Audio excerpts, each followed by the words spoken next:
All right, now it's time for business with Kate Moody. Hi, Kate. Hi, James. Now, could vaccination programmes continue to advance at different speeds across the globe? We're seeing some rare signs of cooperation, Kate, amongst pharmaceutical giants. Tell us about that. Yeah, well, they're usually very protective of the drugs that they develop.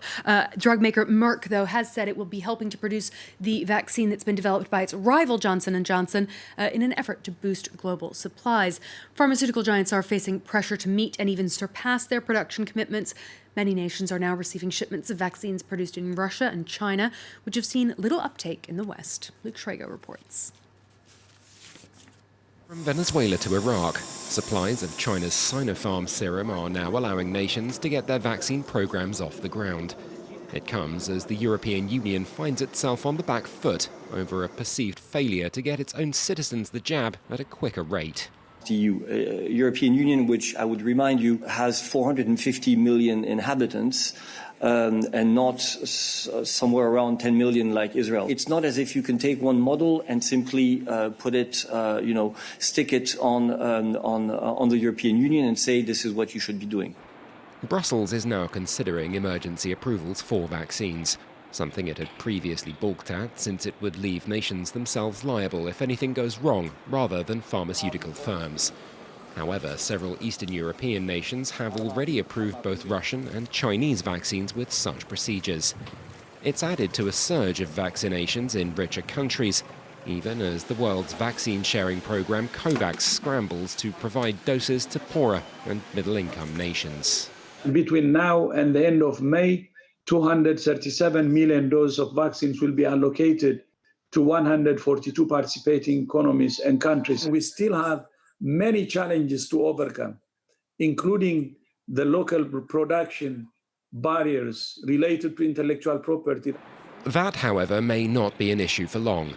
In a rare sign of cooperation between rivals, several drug makers, including Sanofi, Novartis, and now Merck, have all announced they'd help produce vaccines from other companies in an effort to help with a bottleneck in logistics. German exports to the United Kingdom dropped by 30% in January after Brexit was finalised. Germany's National Statistics Office said trade had been decreasing slowly but steadily since 2016. New rules brought in on January 1st now make it more expensive and complicated for European companies to do business with the UK.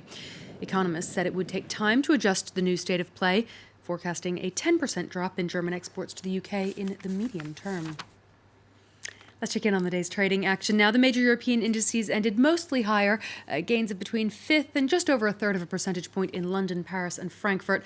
Stocks in Milan closing lower there. Wall Street is trending lower. The Dow Jones falling back from its best day in over 8 months.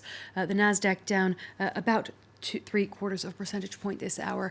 Shares of Target are down around 5% as the retailer declined to provide an outlook for the year ahead, despite a 21% jump in its fourth quarter sales. Well, shares of video conferencing company Zoom spiked overnight as it reported strong quarterly results. The company, which has flourished during the pandemic, expects business to continue growing this year, as Laurent Berstecker explains. A strong finish to an incredible year. Zoom continued its astronomical rise, with the company performing above expectations in the fourth quarter of the fiscal year. The group posted revenue of over $880 million and a net profit of $260 million, more than quadrupling results from the same time last year. The earnings report topped both analyst projections and Zoom's own forecast, helping lift its stock price by around 10% on Monday. It came as the platform was showing its first signs of slowing down amid a recent drop in subscriber numbers.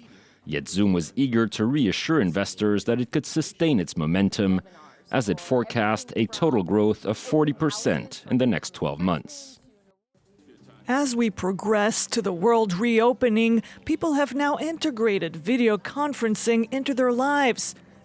In the way they work, the way they learn, the way they socialize. That is not going to change. A relative unknown before the pandemic, Zoom has since established itself as the go-to video conferencing app, as millions of users flocked to it for jobs, education, and socializing during lockdown. The company is hoping many businesses hold on to their subscriptions even after their offices reopen, but having now accumulated over $4 billion in cash and stock, it will also be looking to expand to other areas. There you go, taking such an important part in people's personal and professional lives now, Zoom. Well, yes, very, very present in all of our lives, whether we want it or not. Thanks for that, Kate. And